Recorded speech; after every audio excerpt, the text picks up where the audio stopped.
बच्चों, आज आपको निर्देशांक ज्यामिति के अंतर्गत बताया जाएगा विभाजन सूत्र। इससे पहले आप लोगों को याद होगा कि आप लोगों को बताया था कि दो बिंदुओं के बीच की दूरी का सूत्र, और दो बिंदुओं के बीच की दूरी का सूत्र था वर्गमूल x2 माइनस x1 सारे का वर्ग धन y2 माइनस y1 सारे का वर्ग। आप लोगों ने इस सूत्र के आधार पर बहुत सारे दो बिंदुओं के बीच की दूरी आपने निकाली थी। इसके बाद हम आगे बढ़ते हैं विभाजन सूत्र की तरफ। और ये विभाजन सूत्र है, जैसे हमारे पास ये रफली चित्र मैं आपको बना रहा हूं यहाँ पे कि ए बी कोई रेखाखंड है, ये बिंदु ए है रेखाखंड ए बी का, और ये बिंदु बी है। ए के निर्देशांक हैं x1 y1 और बिंदु बी के निर्देशांक हैं x2 y2। इन ए और बी के बीच में कोई बिंदु P है। ये P बिंदु ठीक बीच में नहीं है, बल्कि A और B रेखाखंड के बीच में कहीं पर भी हो सकता है। ये आंतरिक रूप से इस रेखाखंड AB को विभाजित कर रहा है।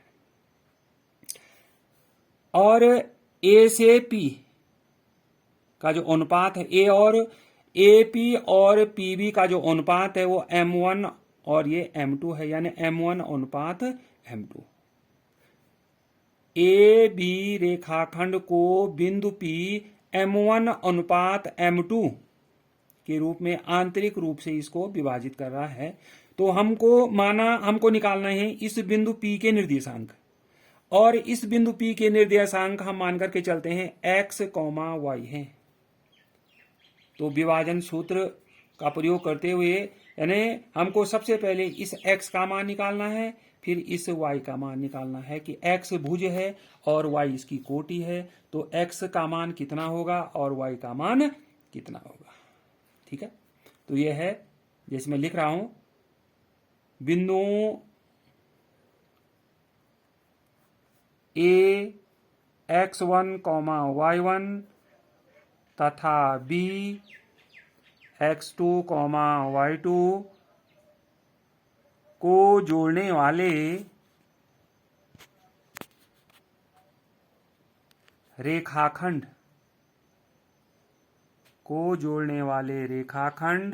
AB को M1 अनुपात M2 में आंतरिक रूप से विभाजित करने वाले बिंदु P के निर्देशांक और ये हमको निकालने हैं। जैसे इसमें सबसे पहले इस x का मान, तो x बराबर हो जाएगा M1 x2 plus M2 x1 बटे M1 प्लस M2, ये x का मान है। और y बराबर हो जाएगा M1 y2 plus M2 y1 बटे M1 प्लस M2। कहने का मतलब कि हम जो है x का मान यानी x भुज का मान इस सूत्र से निकालेंगे, और जो कोटि है y का मान इस वाले सूत्र से निकालेंगे। और इस सूत्र की सहायता से हम बहुत सारे अभ्यास प्रश्नों को हल कर पाएंगे। तो आज इतना ही।